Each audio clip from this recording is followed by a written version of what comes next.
Esse interesse mediático sobre ti deve-se a quê?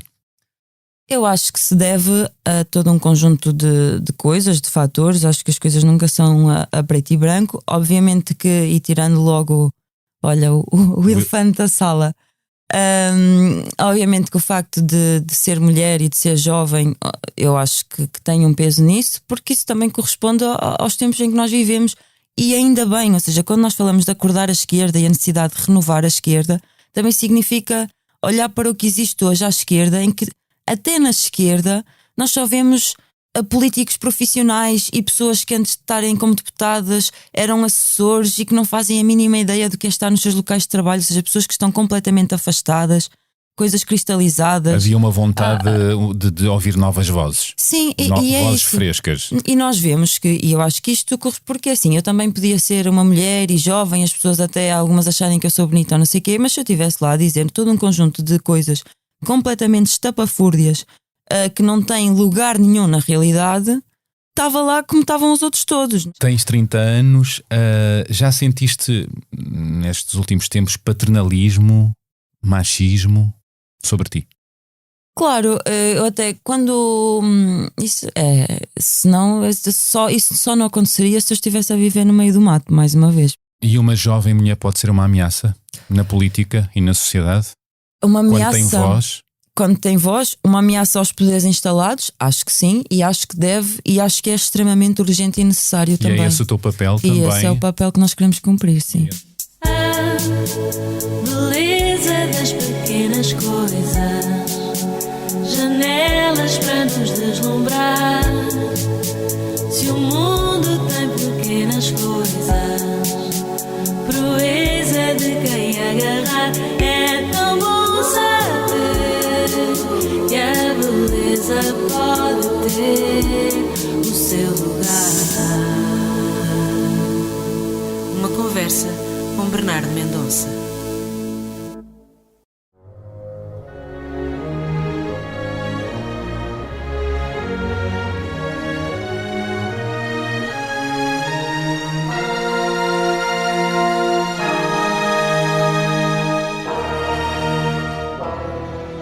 A minha convidada deu o que falar nos mídias e nas redes sociais desde que apareceu num debate da RTP que colocou frente a frente os líderes das forças parlamentares que não tiveram assento na última legislatura. No Twitter, o seu nome passou de um momento para o outro a ser uma das trends mais citadas, com rasgados elogios pela sua prestação e frescura de ideias. Falo de Renata Câmara, porta-voz do movimento Alternativa Socialista, o MAS.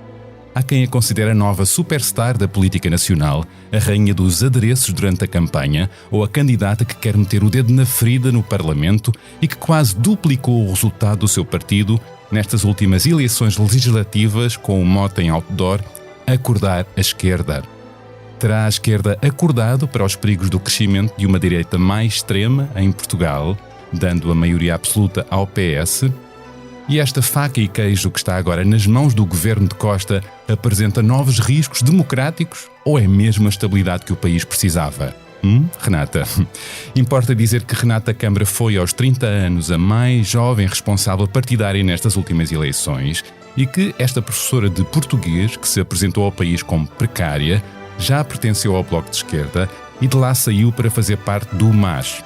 Renata diz antissistema, que é de esquerda, mas não de pantufas, e a sua voz e ideias chegaram mesmo a conquistar o apoio de Joacine Catar Moreira.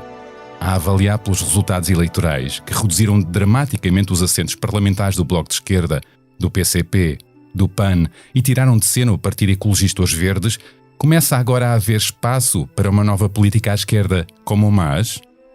A verdade é que o seu partido não atingiu o objetivo de eleger um único deputado, mas Renata parece deixar claro que não vai ficar por aqui e que o seu MAS irá valer mais votos e que lutará por medidas mais eficazes contra as alterações climáticas, por melhores condições para os jovens, como o fim das propinas, e por um olhar mais feminista e atento à inclusão da comunidade LGBTI. Ela acena com a cabeça. Na semana em que rebentou a polémica num reality show da TVI, que levou a Comissão para a Cidadania e Igualdade de Género a intervir sobre um alegado caso de crime público de violência doméstica na forma psicológica e física, a envolver o antigo dirigente do Sporting, Bruno de Carvalho, Liliana Almeida, ambos concorrentes de um programa que explora a intimidade dos outros, quero também falar com a Renata sobre este flagelo que é a violência doméstica e violência no namoro. Recordo que em 2021 contaram-se 23 mortes neste contexto e que dados recentes da SIG revelam que 58% de jovens que namoram ou já namoraram reportam já ter sofrido pelo menos uma forma de violência por parte do atual ou ex-companheiro ou companheira, e 67% de jovens consideram como natural alguns dos comportamentos de violência. Importa mudar esta narrativa e insistir que o amor não é isto. Há pouco espreitei o último tweet da Renata e encontrei a letra da canção de José Mário Branco. A cantiga é uma arma, e onde se pode ler o seguinte: se tu cantas a reboque, não vale a pena cantar. Se vais à frente demais, bem te podes engasgar. A cantiga só é arma quando a luta acompanhar. É na sala de podcasts do Expresso onde arranca agora esta conversa, ou esta luta, conforme queiram aceitar. Olá, Renata Câmara, bem-vinda à Beleza das Pequenas Coisas. Olá, obrigada, Bernardo, pelo convite. Obrigado eu por teres aceitado. Eu começo por isto. O mote da campanha do MAS foi acordar a esquerda, e eu quero saber se foi o facto dos eleitores de esquerda terem acordado e se unido perante os perigos do crescimento de uma direita mais extrema em Portugal, o que deu a maioria absoluta ao PS. Acho que não traduziria exatamente dessa forma, não é? Porque quando nós falamos sobre a necessidade de acordar a esquerda, inclusive é importante compreender que não estamos meramente a falar dos partidos de esquerda, estamos a falar das pessoas de esquerda deste país, que são muitas. Estamos a falar dos eleitores. Dos eleitores, sim, para nós as pessoas são mais do que eleitores, porque nós, e dissemos isso muitas vezes durante a campanha, nós não somos um partido de eleições, que existe apenas para eleições, somos um partido de combate, de luta, somos mais fortes nas ruas até do que no próprio terreno das eleições, mas há uma coisa que é inegável, obviamente, que é o povo de esquerda deste país não queria um governo de direita, muito menos de direita associada à extrema-direita. Ou seja, as pessoas votaram massivamente no PS para evitar uma direita mais extrema. Essa é a leitura que nós fazemos, sim. Não se traduz propriamente numa vontade das pessoas de quererem muita estabilidade, não é? Porque mesmo o próprio governo do PS, com uma maioria absoluta, nós consideramos muito duvidoso, quando digo nós estou a falar do MAS, a análise que nós fazemos, que esse governo vá trazer algum tipo de estabilidade, porque estabilidade significa resolver problemas de fundo. E se com a geringonça nos últimos 6 anos o governo do António Costa não o fez, com maioria absoluta em que pode aplicar as medidas que quiser, torna-se ainda mais duvidoso que vá trazer esse tipo de estabilidade e de segurança às pessoas. Eu sei que estes resultados te surpreenderam, não estavas à espera como ninguém, nem o próprio António Costa estava à espera. Achas que isto é um perigo? É preocupante esta maioria absoluta? Ou é o que o país estava a precisar? É preocupante de duas formas. É preocupante no que toca ao PS, porque realmente vem o dinheiro, o famoso dinheiro da bazuca, e hoje em dia isto significa que o PS tem carta branca para aplicar esses fundos da maneira que quiser e fazer a gestão que quiser. E isso, inclusive, no passado nós já vimos que tudo o que vem e que representa inclusive empréstimos, normalmente vai financiar um conjunto de grandes empresários, beneficiar um conjunto de grandes empresas, até porque nós vivemos num sistema que tende ao monopólio e são sempre as grandes empresas que são apoiadas e não as pequenas e médias empresas, e que depois, quando saem do governo, acabamos por descobrir que houve todo um conjunto de ou negócios ruinosos ou fundos que foram aplicados de forma indevida, ou seja, com uma maioria absoluta do governo PS, torna-se mais difícil a luta contra a exploração do lítio. Torna-se mais difícil barrar a construção de um aeroporto do Montijo, por exemplo. Torna-se mais difícil questionar de que forma é que os fundos ou o dinheiro que existe para investir na habitação vai ser realmente aplicado, porque não é propriamente necessário um escrutínio. Isso é uma parte do perigo, não é? Porque realmente um governo com maioria absoluta pode aplicar as medidas que quiser, que muito dificilmente o governo vai abalar, não é? Vai ser abanado. Por outro lado, há outro problema inerente a isto, que é, se o governo do PS continua a ter a sua maioria absoluta para continuar o caminho que esteve a fazer até agora, o que nós vimos foi que o caminho do PS nos últimos 6 anos veio dar ao fortalecimento da extrema-direita como oposição. Também porque a esquerda se demitiu desse papel, E porque a direita, muita direita também tradicional, foi se enfraquecendo, não podemos esquecer Claro. isso, claro. Atenção que o CDS perdeu todos os deputados, o PSD teve menos votos e isso conta. Claro, todos os partidos tradicionais hoje em dia, isso não é um traço só de Portugal, é de toda a Europa, inclusive é do mundo, todos os partidos tradicionais estão desgastados. É por isso que ninguém acreditava na possibilidade de uma maioria absoluta, e mesmo olhando para o resto da Europa, porque hoje em dia um partido como o PS, como o PSD, seja aqui, seja noutros sítios, mesmo um CDS ou um PCP, o Bloco de Esquerda, como são tudo partidos que já estão há algum tempo no poder, que já estão bastante adaptados, que já fizeram todo um conjunto de zigue-zagues por calculismo eleitoral, vão perdendo fôlego, credibilidade. No caso da esquerda, combatividade, não é? Nos últimos 6 anos, a esquerda abandonou completamente a mobilização social. Quando é que o Bloco e o PCP cresceram? Antes de 2015, antes da geringonça. O que é isto de acordar a esquerda? Acordar a esquerda é precisamente conseguir construir uma esquerda alternativa à que existe hoje em dia. A esquerda andava a dormir? Anda a dormir porque também o quer, não é? Porque a esquerda tem um projeto. O Bloco de Esquerda tem o seu projeto e o PCP tem o seu projeto. São projetos de, digamos, construir partidos que propõem medidas que são uma cara simpática dentro do que é este sistema, mas que não vão abalar minimamente, ou seja, já não têm uma perspectiva profundamente anticapitalista, muitas vezes na retórica sim, mas não na prática. Atenção à palavra simpático, muita gente não associa simpático o chumbo do Orçamento de Estado por parte do Bloco de Esquerda e do PCP, não é? Claro, mas isso foi um zigue-zague. Porquê? Porque os orçamentos anteriores que eles viabilizaram não eram radicalmente piores ou diferentes destes. Inclusive, em 2020, o orçamento já previa, nomeadamente, investimento na exploração do lítio. E ele foi passado pela esquerda. Também queres dizer que o PS tem poucas preocupações climáticas, ambientais? O PS utiliza as alterações climáticas para levar a cabo uma agenda que, na verdade, vem da União Europeia de investimento num certo tipo de empresa. Por exemplo, a Galp é uma das maiores poluidoras que nós temos, é um gigante fóssil. E a Galp está a receber parte do que é o dinheiro para a transição energética neste país, para fazer uma refinaria de lítio. Só que nós não temos reservas em Portugal que justifiquem termos uma refinaria de lítio.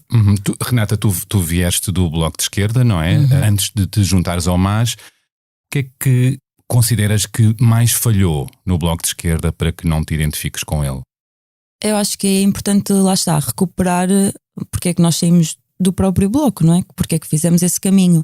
Eu entrei no Bloco em 2009 e um dos primeiros embates dentro do Bloco, quando depois me organizei dentro da corrente Ruptura Fer, que veio a dar o MAS, foi precisamente num momento em que havia muitas lutas. Estou a falar de 2011, 2012, geração Arrasca, que depois veio o que se lixa a Troika, etc. O Bloco tinha, na nossa perspectiva, já um projeto de aproximação ao PS, não é? De se tornar uma espécie de muleta, essa cara amigável que tenta puxar o PS um bocadinho para a esquerda, mas que na verdade vai sustentá-lo e muitas vezes tem um programa já muito adaptado. Agora, nós dizíamos que no momento em que havia tantas mobilizações, em que havia tanta convulsão social, não fazia sentido esse projeto de aproximação ao PS. E o que nós tivemos foi a campanha presidencial do Manuel Alegre, em que teve o apoio do Sócrates como primeiro-ministro de um lado e o Francisco Louçã pelo Bloco de Esquerda do outro. A aproximação do Bloco de Esquerda ao PS não é de agora. Não é de agora, e na geringonça passou a ser maior, passou a ser o abraço do urso. É uma espécie de abraço de urso, mas é um abraço de urso de ambas as partes, e o Bloco de Esquerda sabe perfeitamente. Ou seja, os dirigentes do Bloco de Esquerda são pessoas extremamente inteligentes, extremamente capazes. Isto não é uma questão de erro ou de ingenuidade. Significa que estas pessoas que dirigem hoje o Bloco de Esquerda têm a leitura, e têm todo o direito a ter essa leitura, de que no seu tempo de vida, no tempo útil que têm, não vai ser possível haver grandes conquistas. A verdade é que durante um tempo, no início da geringonça, o Bloco de Esquerda passou a ter muito mais voz no poder, perto do poder, não é? E de que forma é que essa voz se traduziu na melhoria das condições de vida das pessoas de forma significativa? O que é que tu achas? Porque do que se fez bandeira, vamos olhar para aquilo que foram as bandeiras que foram utilizadas para justificar o apoio ao PS. Falámos de 10 euros no aumento das reformas. Agora, 10 euros no aumento das reformas que foi uma bandeira do PCP, não é? Mas a esquerda reivindica isso no seu conjunto para mostrar que Conseguiu um aumento. Ou seja, que foi uma vitória da esquerda por causa do PS precisar, não é? Não ter a maioria absoluta. Agora, no contexto em que nós vivemos, se nós conhecemos realmente pessoas que recebem uma reforma normal, que é miserável, nós sabemos perfeitamente que 10 euros de aumento na reforma não resolve o problema, nem de perto nem de longe. E o problema dos mais velhos é enorme, não é? Em Portugal. Da mesma forma que eles falam, por exemplo, da questão de terem reduzido as propinas, só que as propinas foram reduzidas apenas nas licenciaturas. Durante a pandemia, a minha propina de mestranda aumentou, apesar de eu ter passado de regime integral a regime parcial, que eu fiz durante a pandemia precisamente porque queria pagar menos de propinas. E são vidas em causa e barreiras para, é isso que gera descontentamento, para a conclusão dos cursos, não é? Porque nós olhamos para a história, quando é que a extrema-direita cresce? Quando há um contexto de crise, quando há um descontentamento muito grande e quando há uma esquerda que está mais preocupada em sustentar um governo de centro-esquerda ou de centro do que a conseguir algum tipo de mobilização social para conseguir essas vitórias, como aconteceu antes de 2015. Foi só a partir de 2015 com a geringonça. Falas da crise e do descontentamento de muitas pessoas, nomeadamente dos jovens, e diz que os jovens, fala-se muito que os jovens não votam, não querem saber de política, também se tem falado muito que muitos jovens se têm aliado à iniciativa liberal e não sei se ao Chega. Ao Chega eu penso que não tanto, mas a questão dos jovens aderirem ou ficarem mais entusiasmados com a iniciativa liberal, eu acho que é um dado adquirido, não é? Porque têm conseguido ter construir esse apelo junto à juventude. E eu acho que aí também, mais uma vez, há um problema, porque como a esquerda se demite de fazer críticas a este governo, então, se nós temos um governo que é do PS, que está lá, está a aplicar um conjunto de medidas. Na verdade, a maior parte dessas medidas foram votadas ao lado do PSD, inclusive as económicas ao lado da iniciativa liberal. Ok? As do PS. E se nós temos uma esquerda à esquerda do PS, que a única coisa que nos tem a dizer é melhor isto do que um governo da direita. É melhor isto do que nós não negociarmos e não sustentarmos o governo do PS. E os jovens continuam a ter dificuldade em pagar as propinas, a pensarem que vão ser precários a vida toda, só conseguem contratos a prazo, contratos a recibos verdes. Tu própria te assumes como precária? Sim, porque essa é a realidade. Ou seja, eu já estive a trabalhar em call center, depois estive a dar aulas em universidade, depois fui vender Vodafone porta a porta, depois fui ser professora numa escola com contratação de escola, e é tudo altamente volátil. Eu não tenho problema nenhum em ter outro tipo de trabalho que não o de professora. Eu consigo facilmente trabalhar. Isso não é o problema. O problema é nós estarmos amarrados a emprego que não tem direitos. Ou seja, hoje em dia, a maior parte dos setores, mesmo os que têm trabalhadores efetivos, o que está a acontecer é esses trabalhadores deixarem de ter o seu posto de trabalho e serem substituídos por trabalhadores novos que têm contratos muito mais precários, vínculos muito mais precarizados. É nessa também. luta contra a precariedade que vos distingue também muito da iniciativa liberal? Sim, porque a iniciativa liberal cria uma fábula, não é? Porque qual é? A fábula é essa, que é antiga, ou seja, já há 10, 15 anos que nós ouvimos falar da meritocracia, dos jovens empreendedores, como se isso fosse possível. Ou seja, o sistema em que nós vivemos é o sistema capitalista. E nem todos partem do mesmo princípio, não é? Não e dos temos mesmos todos privilégios. a mesma possibilidade. Não temos todos a mesma possibilidade. Mesmo em relação à questão das propinas, nós vemos que em Portugal, os dados que nós temos são de 2016, mas são os últimos dados que temos. Os estudantes que acabam o secundário e que são provenientes dos PALOP, como da Guiné, Cabo Verde e de São Tomé, se não me engano, o acesso deles ao ensino superior está 5 vezes abaixo dos outros. Isso significa alguma coisa. Claro. E isso não é, ou seja, nós somos todos seres humanos, nós somos todos pessoas capazes. Se nós tivermos todos um entorno que permite o nosso desenvolvimento, todos nós podemos render para a nossa sociedade. E chegar aos mesmos resultados, não é? Só que não existe a igualdade de oportunidades. E isso também se aplica, obviamente, ou seja, nem toda a gente consegue fazer a sua empresa, como a iniciativa liberal. Porque a iniciativa liberal diz isso. Os jovens hoje em dia têm falta de perspectivas de futuro. E a iniciativa liberal o que diz é, não, Agora nós precisamos toda a gente ser capaz de construir o seu próprio local de trabalho, fazer a sua do empresa. it yourself. Primeiro, essas pessoas vão sempre precisar de contratar outras, porque senão vão estar ali a trabalhar 25 horas por dia, Claro. num dia de 24, porque senão ninguém aguenta uma empresa. Ou seja, trabalhadores contratados são sempre necessários. E a iniciativa liberal o que diz é: vamos flexibilizar, ou seja, se fosse preciso, não havia salário mínimo, era tudo com contratos extremamente flexíveis, que significa que eu fico doente, estou completamente desprotegido. E a dispensa de trabalhadores passa a ser mais Facilmente fácil. posso mandar pessoas embora. O próprio governo PS aumentou o tempo experimental, ou seja, também são medidas liberais que nós já temos muitas medidas liberais e neoliberais a serem aplicadas hoje em dia, não é? Porque iniciativa liberal tem lá o liberal no meio, mas o liberalismo faz parte do que é o capitalismo. E temos todo um conjunto de partidos que têm medidas que são O liberais. que importa é ideias sociais. Claro, porque é só assim é que nós conseguimos ter. Muitas vezes fala-se, por exemplo, da questão do crescimento económico ou do desenvolvimento da sociedade. Também é importante. O que é que mede o que é crescimento e o que é desenvolvimento? São números? É a quantidade de riqueza que é gerada e que as empresas distribuem em dividendos pelos seus acionistas? Ou desenvolvimento significa olhar para o conjunto da riqueza que é produzida pela nossa sociedade e ver de que forma é que isso se traduz na melhoria de vida do conjunto dessa sociedade? Eu poderia acrescentar a cultura. E a cultura, É claro. um tema que nunca é associado a um país evoluído e um país que está a crescer. Nós no nosso programa, inclusive, nós tínhamos 12 propostas urgentes e uma delas englobou, digamos assim, investimento efetivo na saúde, nos transportes, na educação e na cultura. Porque E o que é que isso quer dizer? significa que o investimento, nós primeiro 1% para a cultura? Vocês chegaram... no mínimo, não é? Porque a questão da cultura é o seguinte: não existe nenhuma sociedade sem cultura. Nunca existiu. A cultura faz parte daquilo que nós somos, faz parte do que é ser humano. A identidade também. Então, deve ser encarada como uma necessidade básica e um direito que devia ser fundamental e universal. Tal como por isso é que nós colocamos lado a lado com a saúde, os transportes Verdade. e a educação.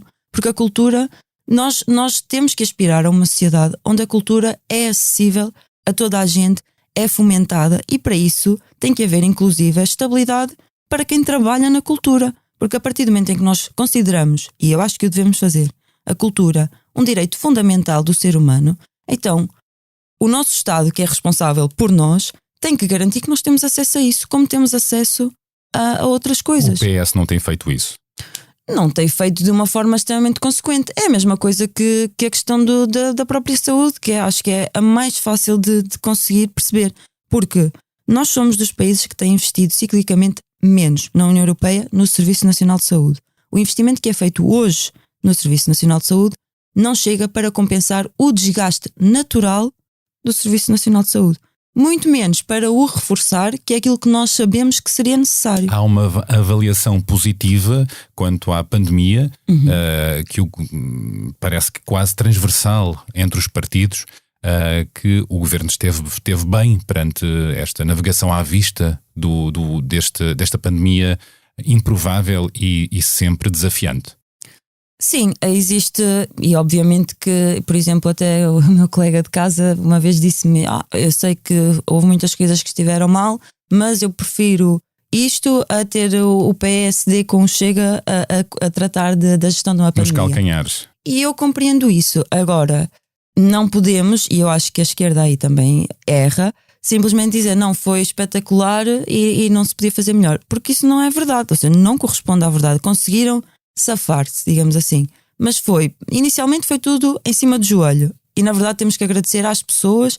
Não sei se, acho que já ninguém se recorda. Apanhou toda a gente desprevenida. Óbvio, calma. mas inicialmente foram as próprias pessoas que começaram a exigir, não é? O mundo estava direito. a tentar adaptar-se a esta situação. Claro, mas havia todo um conjunto já de outras experiências, e mesmo durante a pandemia houve coisas que foram bastante arbitrárias, mesmo muito pouco científicas. Algumas por exemplo, quando vieram dizer que não era nos transportes públicos que o vírus se propagava. Quer dizer, isso não é sério dizer uma coisa dessas. Depois toda a questão das vacinas, que eu sei que toda a gente tem acesso às vacinas, mas nós inclusive fizemos uma campanha pelo fim das patentes. pela libertação das patentes das vacinas. Mas isso envolve o mundo. Envolve o mundo. Não é o país. Mas não é? Lá está. Quando existem questões que envolvem o mundo, os grandes países, potências, não é? Grandes marcas, os países podem se posicionar ou não. Verdade. Daniel Oliveira chamou-vos os lunáticos do Bloco de Esquerda há uns tempos. Como é que comentas? Sim, lá está, porque como falamos há pouco, nós dentro do Bloco de Esquerda, como corrente que fazia oposição à direção, questionávamos e recusávamos e alertávamos para o facto da direção do Bloco de Esquerda estar a adotar um caminho de aproximação ao PS. E houve inclusive uma convenção em que, se não me engano, ou foi o Rosas ou foi o Fazenda que, a responder-nos, disse que havia quem tivesse a prodigiosa fantasia de que um dia o Bloco de Esquerda teria um candidato em comum com o governo. Ou seja, eles faziam-nos passar por lunáticos, como se isso fosse inexistente. A verdade é que, passado 1 ou 2 anos, lá estava o Francisco Louçã lado a lado com o Sócrates, que estava no governo como primeiro-ministro, a apoiar Manuel Alegre, e depois o Bloco perdeu grande parte da sua bancada parlamentar. Houve grandes mobilizações sociais que permitiram ao Bloco e ao PCP recuperarem em 2015, ao ponto do PS precisar deles para formar um governo, porque o PS não fez essa recuperação em 2015, não teve maioria absoluta. E hoje voltaram a fazer esse caminho de aproximação, tanto que os últimos 6 anos foram... Não é? Nós tivemos momentos extremamente caricatos, como a Catarina Martins, durante uma greve dos enfermeiros, vir dizer que os enfermeiros não se podiam lembrar de cada semana quererem uma coisa diferente. Quando a luta dos enfermeiros era perfeitamente justa, o próprio PCP, agora já não me recordo em particular se foi o PCP ou a CGTP, mas muitos dos dirigentes da CGTP são do PCP, atacaram os enfermeiros por quererem fazer um crowdfunding para fazer um fundo de greve, porque isso desvirtuaria o que é greve. O fundo de greve é um direito perfeitamente natural dos trabalhadores, né? De se organizarem para conseguirem compensar solidariamente, compensar o que perdem por fazer greve, e isso representa um esforço. Ou seja, durante vários momentos os estivadores foram paradigmáticos também, os motoristas das matérias perigosas. A esquerda não esteve do lado de quem estava a lutar por melhorias das suas condições de vida. E no caso dos enfermeiros vimos depois, na pandemia, o quão necessário eles são. Não é? Qual é a maior crítica que apontas então à dirigente do Bloco de Esquerda, a Catarina Martins? Acho que neste caso a maior crítica é, por um lado, o abandono da mobilização social por parte do Bloco de Esquerda, o abandono do seu enraizamento quotidiano nas lutas. O Bloco de Esquerda hoje em dia vive para alimentar o seu grupo parlamentar, tem o seu alfa e o seu ômega no trabalho parlamentar, e a esquerda não pode, não deve, é um perigo e é errado a esquerda se limitar a isso, porque a esquerda é a mobilização social.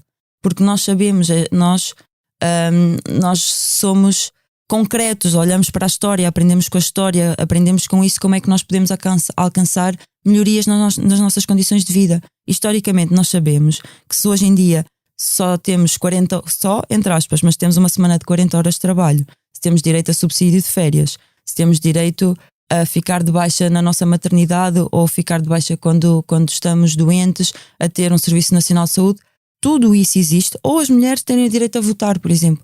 Isso existe porque houve gente a lutar para que isso acontecesse, não meramente porque havia ótimos parlamentares. Vocês chegam a ter como mote, não é deste ano, não é? Desde que o vosso partido surgiu, que é precisamos de um novo 25 de Abril, não é? Quando nós surgimos, essa era o nosso slogan, não é? Por um novo 25 de Abril, ou faz falta um novo 25 de Abril. O que é que isso quer dizer?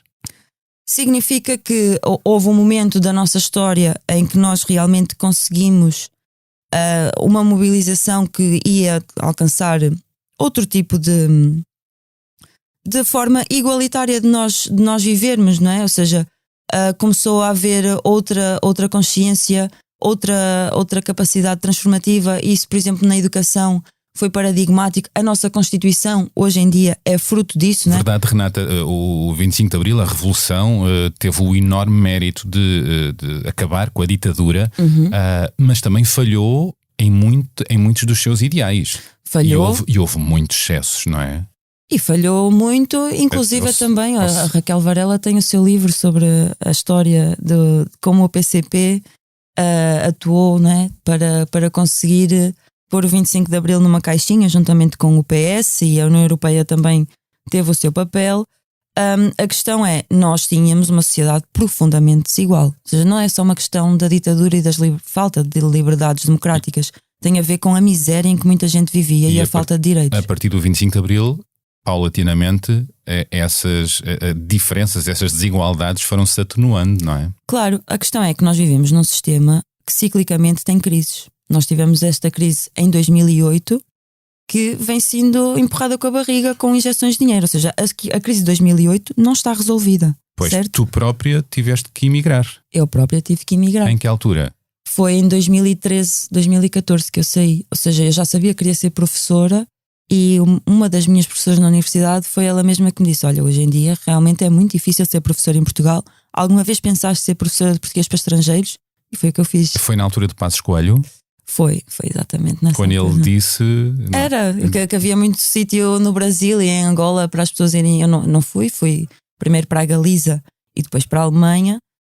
Onde te deste bem, aliás, não é? Sim, eu na Galiza realmente uma pessoa está em casa, porque eles têm um grande carinho pela cultura portuguesa, às vezes mais do que nós. Têm bons pimentos padrão? Também, sim, não, eu na Galiza senti-me mesmo em casa. Eu o primeiro ano estive em Compostela e depois tive 2 anos em Vigo. E os galegos, quando sabem que tu és português ou portuguesa, gostam logo de falar contigo. Parecem parentes, não é? Sim. Agora, na Alemanha, realmente o choque é completamente diferente, não é? És um europeu. Também depende de onde é que estás. Sentiste sempre a imigrante? Senti-me sempre imigrante. Na Alemanha? E às vezes, inclusive, a europeia de segunda, sim. Verdade? Verdade, sim. Mesmo sendo professora universitária?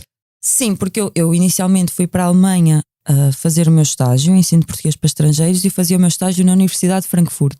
Mas eram poucas horas e a bolsa é irrisória. Ou seja, eu trabalhava numa loja ao mesmo tempo. Tinha o que se chama na Alemanha um mini job, que também é uma forma de trabalho precário, e trabalhava numa loja portuguesa. Foi bom para melhorar o meu alemão, na verdade, porque era obrigada a comunicar muito em alemão e isso ajudou-me a soltar, digamos assim.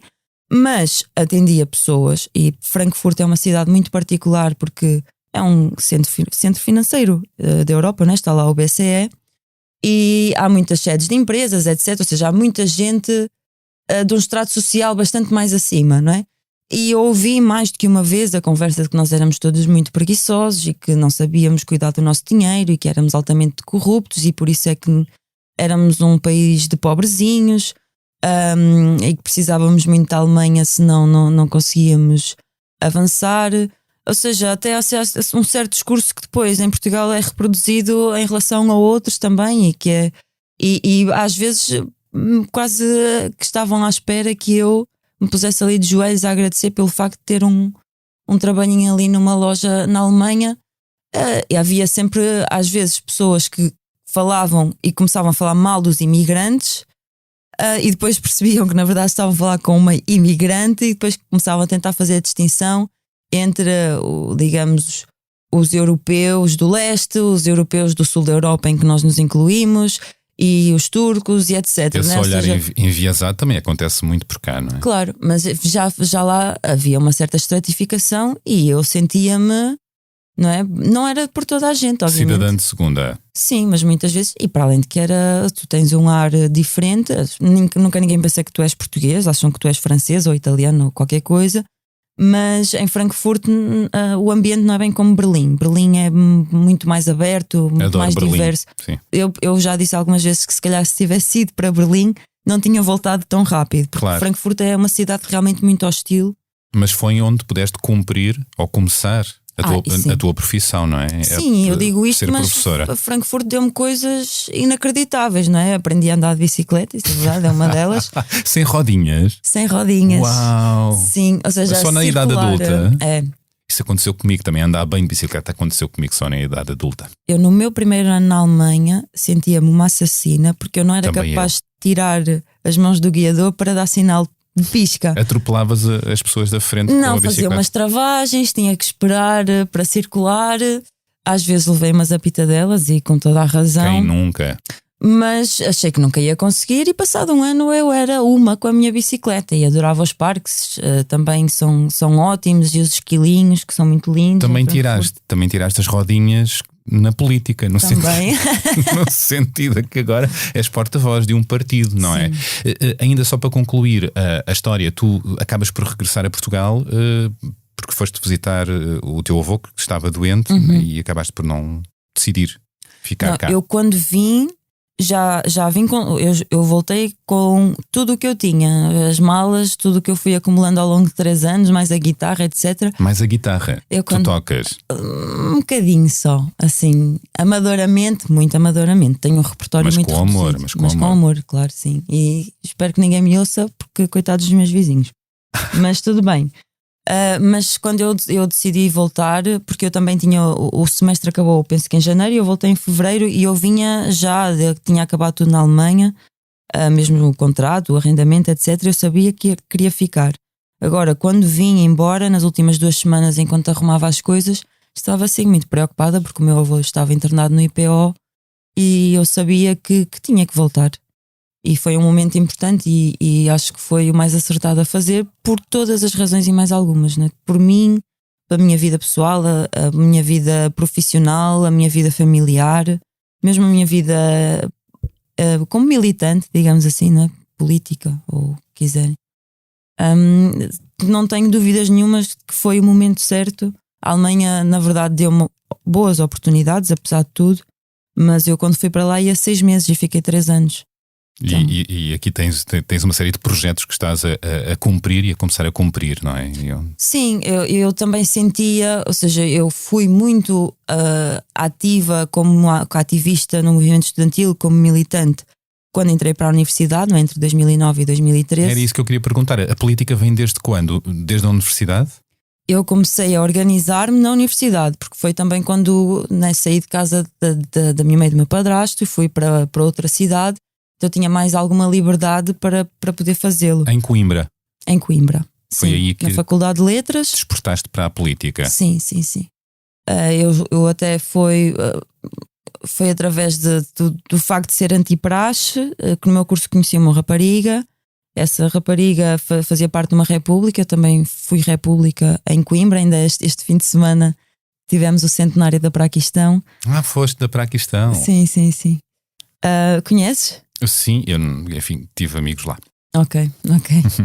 Sim, então comecei por ir à Bota Abaixo e depois acabei por ficar na Praquistão, mas conheci logo pessoas que também estavam envolvidas no movimento estudantil, que me começaram a convidar. Eu já ia com essa vontade, porque na verdade já no secundário eu comecei a despertar para a questão política, não é? Também por causa da luta dos professores na altura, comecei a tomar mais atenção. Mas porque os teus pais são professores? O teu padrasto? Não, porque tinha várias professoras como referência. Me interessava muito a maneira como elas pensavam o mundo. Eu depois fazia parte do conselho pedagógico da minha escola secundária, então comecei a ouvir conversas entre os professores e o diretor a ser acusado de ir na linha do Ministério da Educação, numa altura em que os professores estavam altamente mobilizados. O que é que te levou a desejar ser professora? Eu acho que foi exatamente o facto de eu ter tido ao longo da minha vida toda professoras incríveis. Bons exemplos, Sim. Eu quando entrei para a universidade queria ser professora de latim, não de português. Mas depois percebi que ia ser impossível. Gastavas o teu latim, não é? Gastava o meu latim. Eu ainda tive latim na secundária, mas depois deixou de haver. Faz parte do teu latim, portanto, do teu discurso, que és antissistema. É uma frase muito usada pelo Chega. Claro, só que o Chega não é antissistema. O Chega é, digamos, pode ser anti-governo PS, pode ser anti-regime, no sentido em que não quer propriamente uma democracia, pretende outro tipo de regime. Posso aceitar que se digam anti-regime. Agora, não podem nunca ser antissistema, e não o são porque, mais uma vez, nós vivemos num sistema que é capitalista. Esse é o sistema que regere todo o mundo. E é possível não viver de todo num regime capitalista? Não é possível, porque nós nem se nós formos para o meio do mato isoladamente, ou seja, o sistema continua a ser esse. Renata, esse é o ponto, claro. Agora, saindo da utopia, esse é o ponto. Mas a questão é, o que é que significa defender uma política que é antissistema, que no meu caso, para mim tem que ser uma política que é anticapitalista. Pois é o que é que desmontar o que é isso, porque como tu sabes, essa frase somos antissistema está muito colada ao Chega. Claro, só que eles usam isso de uma maneira completamente populista e dizem que o sistema que nós temos é um sistema socialista, que isso não corresponde minimamente à verdade, não é? E já agora, muitas vezes as pessoas perguntam, eu não acredito, e nós somos altamente críticos, nós não acreditamos que a China seja um regime socialista. Claro, é isso que é onde eu queria ou a Coreia chegar. do Norte, obviamente que isso, na minha opinião, não devia existir. Nós não apoiamos minimamente regimes totalitários. Mesmo que sejam de esquerda, claro. Mas isso não pode ser de esquerda. Pois. A esquerda, se a esquerda realmente quer emancipar as pessoas, dar-lhes condições de vida, isso para mim é que é ser de esquerda. É isso que nós defendemos. Há quem te aponte, a ti e ao teu partido, que são de extrema esquerda. Revêem-se nisso? O que é ser de extrema esquerda? Pergunto-te a ti. Pois, porque isso é Porque muito estranho, os extremos podem se aproximar. Extrema-direita e extrema-esquerda. E Em que agora medida? apontaste a alguns países Por exemplo, críticas, não é? O serem totalitários e que estão associados à esquerda, não é? pois, é assim, lá está, o MAS não apoia nem reivindica minimamente nem Rússias, nem Coreias do Norte, nem Chinas. Para nós, a esquerda tem que significar a emancipação das pessoas que são hoje oprimidas e exploradas na nossa sociedade. Tem que significar que toda a gente tem acesso a coisas que são direitos universais e necessidades básicas, que é o direito a ter uma casa digna. Hoje não existe, isso não é garantido hoje na nossa sociedade. O direito a ter um ensino completo, gratuito, isso não é acessível a toda a gente na nossa sociedade hoje. O direito a ser quem a pessoa quiser, obviamente não lesando os outros, seja em termos de identidade de género, de orientação sexual, o que quer que seja, mesmo sendo só mulher, ser quem a pessoa é, quem se sente bem a ser, sem ser oprimida ou mais mal paga ou vítima de violência por causa disso. Significa nós conseguirmos utilizar os nossos transportes públicos de forma eficiente para nos podermos movimentar sem precisarmos de simplesmente uma solução individual. Significa tudo isso, não é? Ter acesso a tudo o que são necessidades básicas. Isso significa acreditar que na sociedade que nós temos hoje, com a riqueza que é produzida, com o conhecimento que nós temos, com o desenvolvimento tecnológico, etc., toda a gente podia viver melhor do que o que vive. Mas isso não acontece porque nós vivemos num sistema que é desigual, em que nós temos uma minoria, fala-se muitas vezes até do 1%. O 1% no mundo são cerca de 6 milhões de pessoas. 6 milhões de pessoas pode até parecer muita coisa, mas é no mundo todo, não é? No mundo todo há 6 milhões de pessoas onde a riqueza está altamente concentrada. Mas essa riqueza que está altamente concentrada nesse conjunto de pessoas é produzida por todas as pessoas e tem que ser distribuída de uma forma mais igualitária. Isso, querer o desenvolvimento, o bem-estar, etc., que é aquilo pelo que a esquerda deve lutar, é incompatível com regimes totalitários em que não há liberdade de expressão, em que não há liberdade de opinião, em que há todo um conjunto de presos políticos, então, em que há uma elite que vive de uma forma altamente privilegiada, como acontece na Coreia do Norte, por exemplo. Isso quer não é? dizer que não são extrema-esquerda? Isso significa que somos de esquerda. É que eu acho que hoje em dia se utiliza extrema-esquerda. Isso são conceitos que são utilizados muitas vezes para assustar, ou para descredibilizar, ou para caricaturar. Eu acho que acima de tudo as pessoas têm que olhar. Nós somos de esquerda, eu coloco-nos à esquerda do Bloco e do PCP sem dúvida nenhuma, também porque o Bloco e o PCP já se aproximaram tanto ao centro que hoje em dia a esquerda está praticamente esvaziada. Faz sentido, falando em esvazianço e esvaziar, falarmos de esquerda e direita?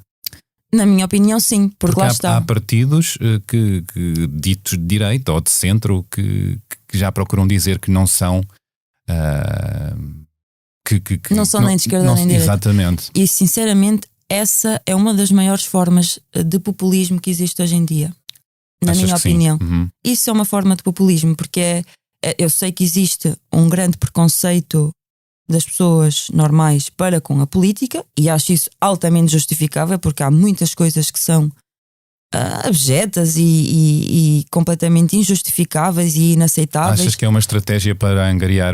É uma estratégia para dizer, nós não somos nem de uma coisa nem de outra, podem votar em nós. Aceitamos tudo. Claro, que foi um dos grandes erros do PAN, dizer que tanto governava com o PS como com o PSD, e foi um tiro no pé. E o PAN hoje em dia sempre teve duas alas e tem que jogar nessa dicotomia. Agora, por exemplo, um partido como a Iniciativa Liberal, que diz que quer estar entre o PS e o PSD, isso é mesmo uma forma de populismo, porque eles são claramente de direita. Porquê? Porque nós vivemos numa sociedade que realmente vive nesse conflito de interesses entre uma minoria que é altamente privilegiada e que tem uma grande quantidade de riqueza lá concentrada, e uma grande maioria que trabalha todos os dias, depende do seu trabalho para conseguir chegar ao fim do mês, com muitas dificuldades, a ser expulsa dos centros das grandes cidades, a ter muita dificuldade em ter acesso a transportes públicos, a todo um conjunto de coisas, não é? Pagamos uma fatura da luz absurda e depois a EDP distribui milhões de dividendos durante a pandemia pelos seus acionistas. Ou seja, isto é um sistema profundamente desigual. E o que é a esquerda ou a direita? Neste conflito de interesses que existe na nossa sociedade, certo? A política de direita normalmente vai beneficiar esses grupos económicos, esses grandes empresários, por exemplo, quando defendem que não deve haver salário mínimo. Ou seja, nós olhamos para o nosso país, vemos que há todo um conjunto de pessoas que ganha mal.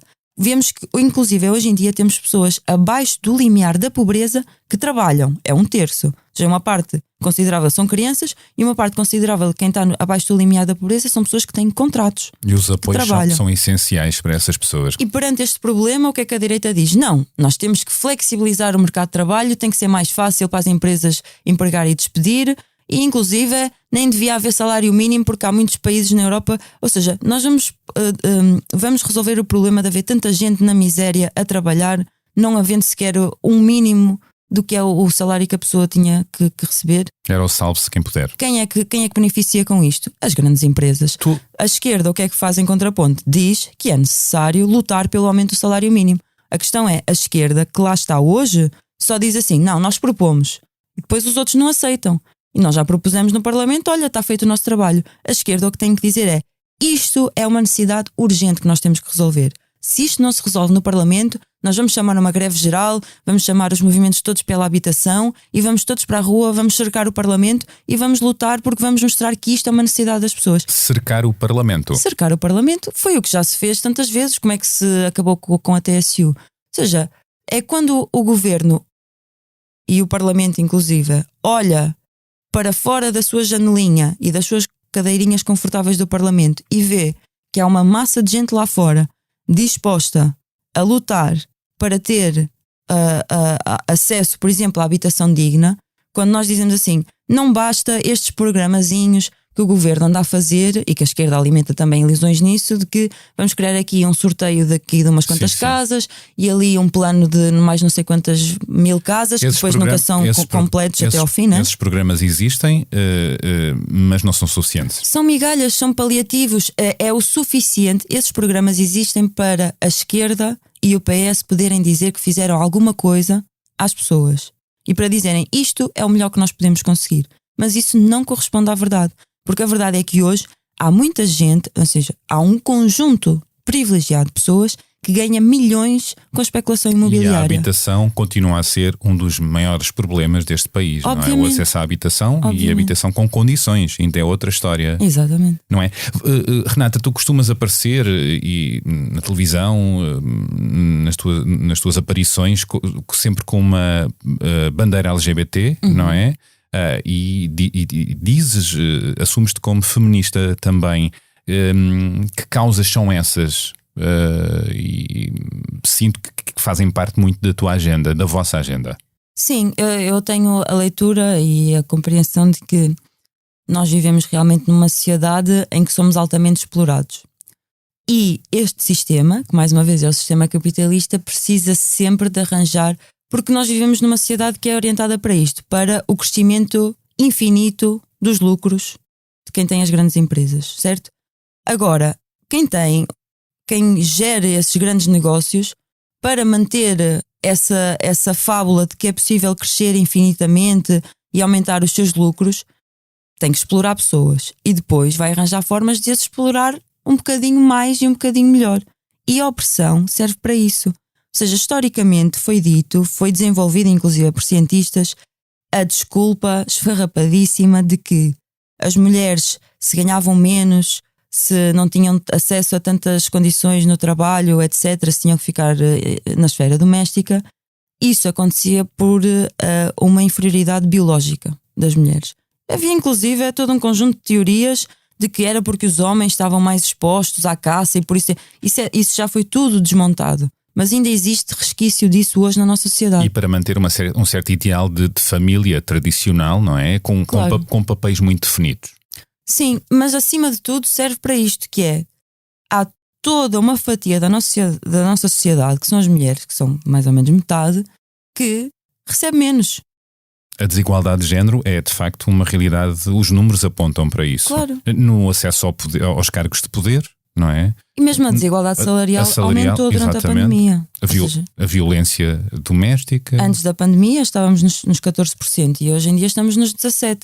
Mas tudo isso serve mesmo a questão LGBT, não é? Por exemplo, em Portugal faltam muitos dados em relação à situação das pessoas LGBT nos locais de trabalho, que na Europa já começa a existir. Em Portugal, atualmente, o que a ILGA faz alguns estudos que têm a ver com questões de violência, certo? E que é importante saber, não é?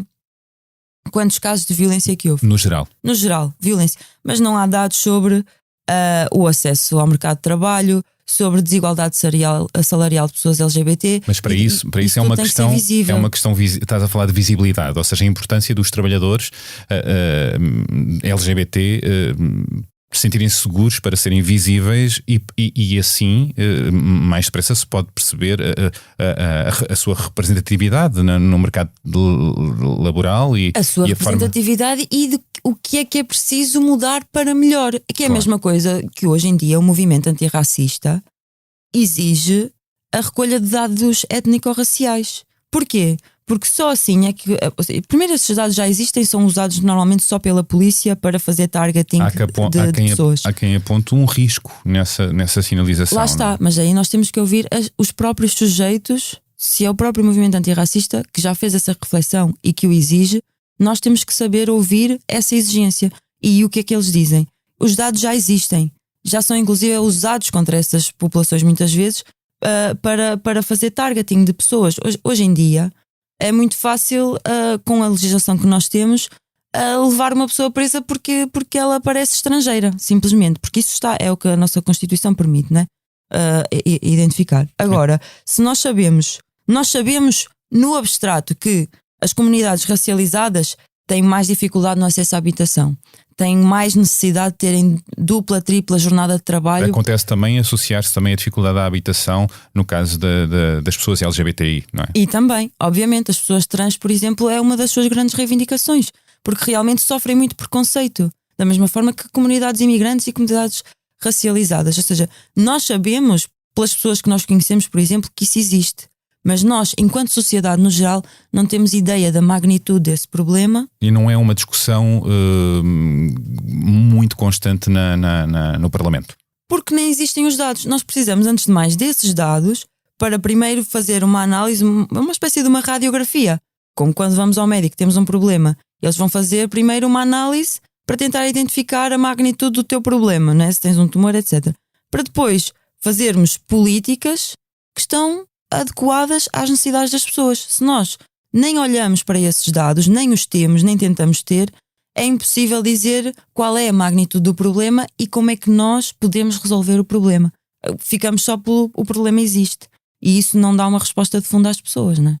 Tu tornaste conhecida de um momento para o outro, não é? Num debate na RTP. Estás a dizer que sim. E rapidamente o teu nome começou a ser muito nomeado, partilhado no Twitter e passaram a achar-te a nova estrela da política. Como é que... Agora meteste a mão na cabeça.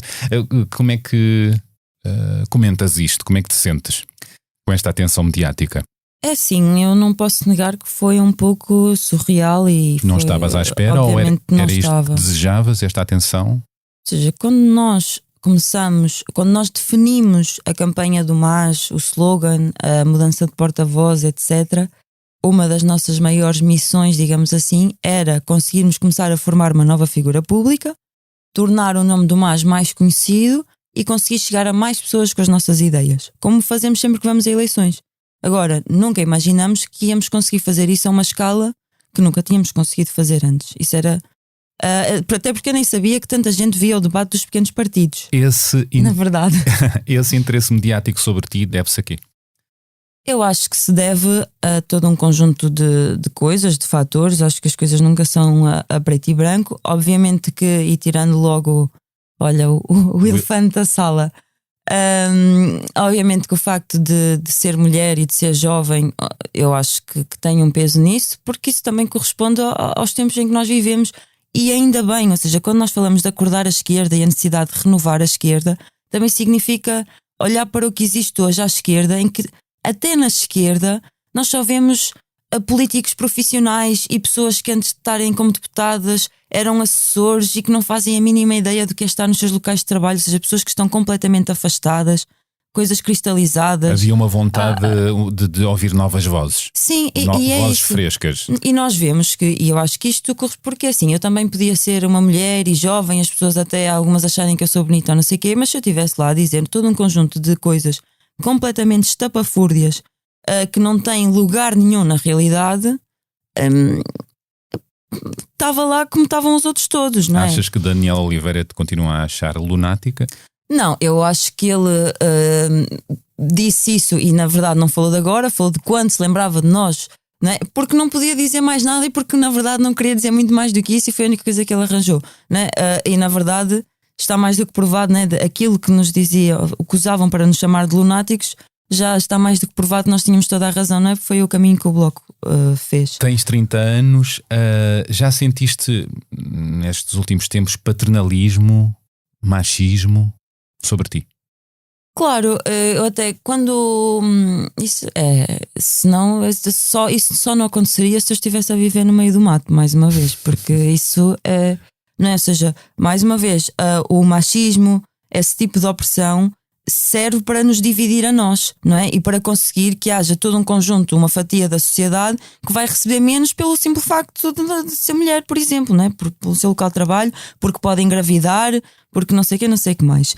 Agora, eu mesmo antes do debate da RTP, quando a campanha começou a sair, senti que a maior fatia de reação negativa às coisas que estávamos a colocar já nas redes era toda uma camada, digamos, de senhores mais velhos, digamos, de 50, 60, 70 anos. Instalados nos lugares de poder? Não esses. Eu sei pessoas normais, mas pessoas até, algumas de esquerda, mas que têm muita tendência de olhar para uma mulher que é jovem e dizer não, porque eu vivi o 25 de Abril e eu sei, e eu ando aqui há muitos anos. E uma jovem mulher pode ser uma ameaça na política e na sociedade? Uma ameaça. Quando tem voz?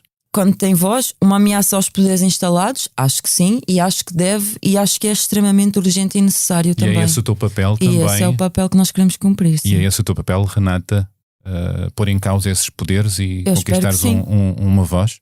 Eu espero que sim, porque é isso, porque eu não me sinto minimamente representada pelas pessoas que estão no Parlamento. São pessoas que estão completamente longe da realidade das pessoas como eu, né? Que trabalham no seu dia-a-dia, que... Ou seja, ainda no outro dia num programa me perguntaram se eu preferia ser professora ou deputada. E eu disse imediatamente que eu preferia ser professora, porque é verdade, eu prefiro ser professora. E eu acho que o que falta é as pessoas compreenderem que quem está no Parlamento, supostamente, são pessoas que estão a representar ou seja, o eleitor diz assim, vou votar nesta pessoa que eu acho que representa as minhas necessidades, as minhas urgências, a falta de condições que eu tenho. Quem é que vai representar melhor lá aquilo que eu acho que é preciso para ter uma vida melhor? Aquilo que são as inquietações das pessoas, dos portugueses. Quem lá está completamente longe disso tudo, porque vive numa bolha. Vive numa bolha. Queres furar a bolha? É, furar a bolha. Sabendo sempre, e isso é muito importante, e nós deixamos sempre isso claro, que isso é limitado. Ou seja, obviamente que é qualitativamente diferente haver um partido de esquerda como o MAS, que tem uma estratégia diferente dos outros, construir uma esquerda combativa, independente, que realmente não titubeia à primeira pressão, não é? Para aceitar um mal menor, ou seja, estamos fartos do mal menor, não podemos sobreviver só com o mal menor, como os últimos 6 anos. Mas não atingiu o seu objetivo. Também importa dizer, não elegeu um deputado. Não elegeu. Neste caso, uma deputada. Claro, como na verdade foi a primeira vez que eu me candidatei a 1 semana e meia das eleições. Quem é que sabia quem é que eu era, quem é que nós éramos? Ninguém. E num contexto de tanta pressão para o voto útil, que a própria esquerda perdeu toda, veio por lá abaixo, era um bocado até... Eu nem sei se nós tivéssemos conseguido eleger um deputado, tinha sido a coisa mais surreal, não é? No contexto, depois inclusive de ver os resultados e de ver como toda a esquerda perdeu, como os votos se concentraram todos no PS, não é? Seria muito difícil também por isso, mas eu acho que foi um pontapé de saída, foi um pontapé mais forte do que aquilo que nós pensávamos que poderia ter sido. A Joacine Catar Moreira, que vos apoiou, lembro-me que tinha o slogan o pontapé no estaminé. E o vosso pontapé é onde? É no sistema capitalista. Tem que ser. Muito bem, estava a dizer que a atenção sobre ti é recente. O que é que mais te irritou que tenham escrito ou dito sobre ti nestes últimos tempos? O que é que mais me irritou sobre mim? É assim, eu tenho tido um certo cuidado em ler ou não ler tudo o que me aparece, porque são muitas coisas, inclusive, e consegui com relativa facilidade desconsiderar as coisas menos boas, porque é o meu primeiro contacto, obviamente. Quem é figura pública está perfeitamente habituado a essas coisas. A tua coraça ainda se está a formar. Mas o que é que menos gostaste e que eventualmente já disseram várias vezes? Acho que é triste, sobretudo à esquerda, haver pessoas que alimentam essa coisa de que é porque ela é jovem e é mulher e é bonita que isto está a acontecer, desmerecendo o resto, não é? Ou seja, eu por acaso não é que seja assim uma pessoa pronto, que eu conheço os meus limites, conheço os meus defeitos e tento sempre melhorar, e acho que às vezes até sou demasiado autocrítica, mas também sei, mais uma vez, que por exemplo, quando as pessoas dizem a questão da Renata ser maior do que o MAS, mas a Renata que foi defender uma política para o debate da RTP, ou seja, o que as pessoas valorizam do que foi o discurso da Renata, as propostas da Renata, isso não vem da cabeça da Renata. Isso é uma elaboração coletiva construída por um partido no seu conjunto. Eu, quando falo, e essa é a grande responsabilidade também com que eu tenho que habituar, é representar. Eu não me estou a representar a mim, eu estou a representar todo um conjunto de pessoas. Esse paternalismo que sentes sobre ti foi sentido também de forma muito semelhante por várias mulheres do Bloco de Esquerda, não é? Claro, acho que eles tentam sempre usar isso, não é? Na altura eram as histéricas, exatamente. Essas coisas. Claro, a direita, e é por isso que também, como é que é possível haver qualquer tipo de ilusão no que é que a direita é ou deixa de ser. O próprio Parlamento agora passou a ter muito menos mulheres, e não é por acaso. Mas é um discurso que ainda cala, obviamente, porque nós vivemos numa sociedade que alimenta esses machismos, não é? E tu até falaste da questão ou seja, uma certa normalização, ao mesmo tempo que começa a haver alguma desconstrução, existe essa polarização, também muitas vezes corresponde até a um certo conflito geracional, mas não puramente. Acho triste, mas acho que isso diz mais das pessoas que vão por esse tipo de insulto do que das pessoas que são visadas pelo próprio insulto. Quais são as tuas ambições políticas? Queres ir até onde? Ser deputada ou ir ainda mais longe? A minha ambição é construir o MAS como uma ferramenta para alterar a sociedade. Ou seja, obviamente que nesse caminho o MAS conseguir ter um deputado ou uma deputada que pode ser eu, pode ser outra pessoa, como é óbvio, né? É muito importante porque permite-nos ter mais visibilidade, ter mais voz, ter mais espaço. Isso é importantíssimo. Agora, essencialmente, porque é que eu faço e porque é que nós, fazemos o que fazemos? Fazemos porque olhamos para o mundo e vemos que ele é extremamente injusto, extremamente desigual, ineficaz, inclusive. Ineficaz porque há tantas casas, tanta gente sem casa, há tanta comida, tanta gente sem comida, há tanta possibilidade de... Mas eu perguntava quanto a ti, que papel é que tu te imaginas a cumprir, mesmo a representar um partido, deputada com certeza, porque foi para isso que candidataste, mas imaginas-te noutros cargos políticos? Até onde é que vai a tua ambição? Imagino-me em assembleias, como já houve durante a geração Arrasca e o 15 de outubro, em assembleias a conseguir falar com centenas ou com milhares de pessoas para chegarmos a uma conclusão de o que é que nós temos que exigir, o que é preciso fazer, que plano de lutas é que nós vamos ter, ou seja, o que é que nós queremos construir, o que é preciso nós conquistarmos. A política não é, para mim, eu vou repetir isto, à esquerda a política não é e não pode ser, e é um erro que o seja, simplesmente uma visão parlamentar. A política faz-se nas ruas. Exatamente. Como é que se trava o crescimento da extrema-direita? Foi com 6 anos do Bloco como terceira força política que se travou o crescimento da extrema-direita no Parlamento? Não foi.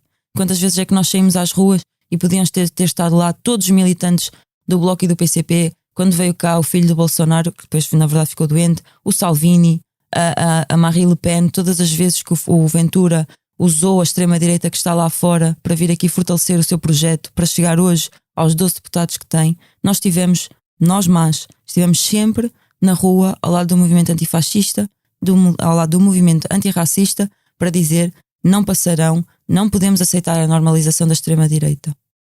E a esquerda falhou redondamente nisso, porque se limitou ao Parlamento. E inclusive no Parlamento teve vários erros, porque nunca avançou, por exemplo, com a tentativa de ilegalização do Chega, nem quando a Joacine foi mandada para a terra dela.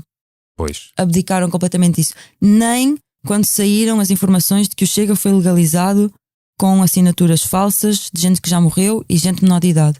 A esquerda nunca teve a coragem de inviabilizar uma organização que é claramente de extrema-direita e que claramente vai recuperar lemas fascistas do Salazar e que claramente tem um discurso de ódio que desrespeitou completamente. Como não é? Deus, Pátria e Família. Nós temos, já falaste da Joacine, nós politicamente podemos ter e temos as nossas discordâncias com a Joacine e muita gente poderá ter ficado até surpreendida pelo apoio dela. Foi mais à candidatura de Lisboa, mas a verdade é que o MAS, apesar das discordâncias que tem com a Joacine, foi o único partido de esquerda, dentro e fora do Parlamento, que sempre a defendeu quando havia que defender. Ou seja, quando no dia 25 de Abril o Ventura foi falar no Parlamento e a esquerda não permitiu à Joacine falar no Parlamento. Não viabilizaram. Tenho ideia que houve deputados do PS que a defenderam. Sim, eu nem incluo, eu estou a falar do Bloco e do PCP, pois, na verdade. É isso. Já agora, António Costa continua a ser o nosso Primeiro-Ministro. Em síntese, qual é a opinião que tens de António Costa? António Costa consegue, com o seu ar, digamos, simpático e tranquilo, ir surfando relativamente bem as ondas mais perigosas dos últimos 6 anos. Isso pode não ter um lado, isso não tem um lado mau, não é? Não, para ele conseguiu uma coisa absolutamente extraordinária e inesperada, que foi uma maioria absoluta. Claro. Ou seja, agora, isso está ao serviço de quê? Porque o governo do PS continua a ter uma atuação, ou seja, eles votaram quase tudo maioritariamente ao lado do PSD, porque o PS e o PSD alternam. Toda a história da nossa democracia é a alternância entre o PS e o PSD, e na prática eles vão aplicando um mata e o outro esfola. Basicamente é isto. Eles não têm medidas radicalmente diferentes. O que é que o PS fez para reverter a legislação deixada pelo PSD e herdada da Troika? Não fez praticamente nada. O que é que temos de dar? Aponta-se a António Costa que deu um passo em frente na melhoria das condições de vida dos portugueses em relação ao governo de Passos Coelho. Sim, pronto. E primeiro não era muito difícil, mas muitas vezes são paliativos. Mesmo a questão do salário mínimo. Nós já sabemos, e o governo obviamente sabe isto ainda mais antecipadamente que nós, do problema da inflação. Isto significa que parece espetacular, não é? E o governo pode falar disso, dizer não, vamos aumentar o salário mínimo para 700 euros, 705 euros.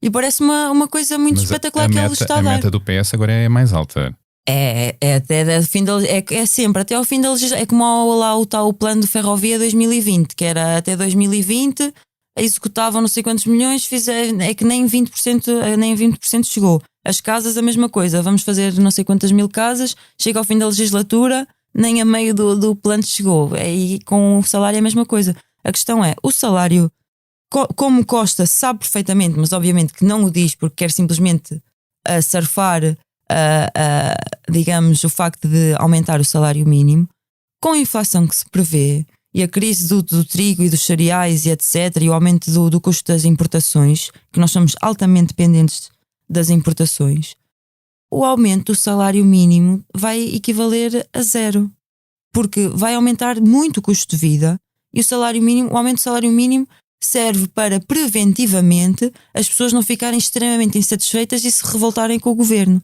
mas dá o mínimo essencial para as pessoas acharem que receberam alguma coisa, inclusive para o governo poder dizer não, mas entretanto este ano já aumentamos o salário. Mas entretanto o custo de vida aumenta também. Óbvio. E Marcelo Rebelo de Sousa, o nosso Presidente da República, em síntese? É também um populista simpático, não é? No sentido em que ele conseguiu ir construindo a sua figura como figura pública, como comentador, até ele dizia que nunca ia candidatar-se, e conseguiu, digamos, dar aquele ar com as suas selfies, etc. Mas depois... Presidente dos afetos. O presidente dos afetos, mas que usa isso para ganhar algum tipo de popularidade. Sentes-te representada pelo presidente que temos? Não, e eu sinceramente até vou confessar, a altura que mais me incomodou deste tipo de aproveitamento que o Marcelo costuma fazer foi a altura dos incêndios, em que ele foi visitar, ou seja, o governo não estava a fazer nada para ajudar efetivamente essas famílias. E o que fizeram foi ir lá tirar fotografias com pessoas que estavam a sofrer enormemente para dar essa ar dos afetos, não é? É quase o paizinho que está lá ao teu lado, está presente para te dar um ombro para a fotografia. Mas depois, o que aconteceu ao sítio onde essas pessoas viviam? De que forma é que elas foram tratadas? Houve apoios, muitos jornalistas acompanharam, não é? E muito dependente da solidariedade das pessoas. Também, das comunidades, verdade. Precisamente. Porquê? Porque o governo não estava a fazer o que era preciso e dependeram da ajuda das pessoas. Também existiram apoios. Pois, mas até que ponto, não é? E que forma é que isso é suficiente? E porque depois é sempre uma escala, não é? Assim, não, houve um apoiozinho, mas esse apoiozinho realmente era o único apoiozinho que nós podíamos ter, porque há milhões que estão a ir para tapar os buracos do Berardo e do Salgado, ou seja, isso é uma escolha que é feita todos os dias. E outra questão é como é que se está a fazer a prevenção dos incêndios, também foi uma discussão que foi... E é toda uma irresponsabilidade a questão do eucaliptal. Verdade. E que o governo PS continua a ir no mesmo caminho. Inclusive, nós vamos chegar ao ponto, faço uma aposta aqui contigo, se daqui a 2 anos não vamos estar a ver se isto aconteceu ou não, que é, chegamos ao ponto que hoje em dia empresas que poluem, isto é uma diretriz da União Europeia, podem dizer não, mas nós para compensar a nossa poluição, as nossas emissões, vamos reflorestar. Isto significa que uma empresa como a Navigator, por exemplo, que faz papel, pode ganhar dinheiro da transição energética por supostamente estar a ter práticas verdes, de estar a florestar com eucalipto. Pois. E isso não é transição energética, isso não é nada do que aquilo nós precisamos. Isso é usar a transição energética para ir colocar bom proveito. O mesmo dinheiro nos mesmos de sempre, que não estão a fazer nada do que nós precisamos. Não quero deixar de falar ou de voltar ao tema violência doméstica. Como eu disse na introdução, queria saber como é que comentas esta polémica que surgiu num reality show da TVI, que levou a Comissão para a Cidadania e Igualdade de Género a intervir sobre um alegado caso de crime público de violência doméstica, a envolver o antigo dirigente do Sporting, Bruno Carvalho, e uma concorrente também, a Liliana Almeida. Sim, eu acho que os cartazes, a campanha que saiu de violência de género ou violência doméstica não é entretenimento, e que eu vi que tu também fizeste a tua publicação acho que é muito pertinente. Também vi algumas, eu não acompanho muito os reality shows e pronto, esse tipo de programas. Mas é um mote aqui para falar de um tema. Sim, mas eu só queria comentar uma coisa que eu li a este respeito, deste caso em particular, que é o próprio posicionamento da Cristina Ferreira, que em tempos já escreveu um livro e que era preciso usar o espaço mediático para denunciar, para construir consciência em relação a isto, e que hoje em dia teve uma abordagem completamente diferente, contraditória e muito mais contraproducente, não é? Enquanto mulher, inclusive. E o que se aqui discute é usar o tema da violência doméstica para ganhar audiências e ganhar dinheiro, não é? Obviamente que acho que é uma coisa completamente abjeta, como já foi usado noutros momentos, inclusive coisas racistas, etc. Não é? A televisão às vezes tem esse, e alguns tipos de programa mais em particular. E importa discutir isto, não é? A violência doméstica, a violência no namoro é uma triste realidade. Sim. Como eu disse, os números são altíssimos de violência no namoro e violência doméstica. Como é que é o teu olhar perante isto? Eu acho que é muito importante haver junto dos jovens também mais consciencialização, mais educação. Às vezes até se questiona, também a direita, não é? A questão da cidadania, e eu acho que, por exemplo, este é um dos assuntos que tem que ser trabalhado. O quê? Ou seja, toda a questão da disciplina de cidadania, se deve haver, se não deve haver, o que é que deve abordar. Eu acho que isto é uma das coisas que esta é uma das coisas que deve ser trabalhada. E que o PS tem estado bem aí, não é? Okay. Tem lutado por isso, não é? Depois. Concordas?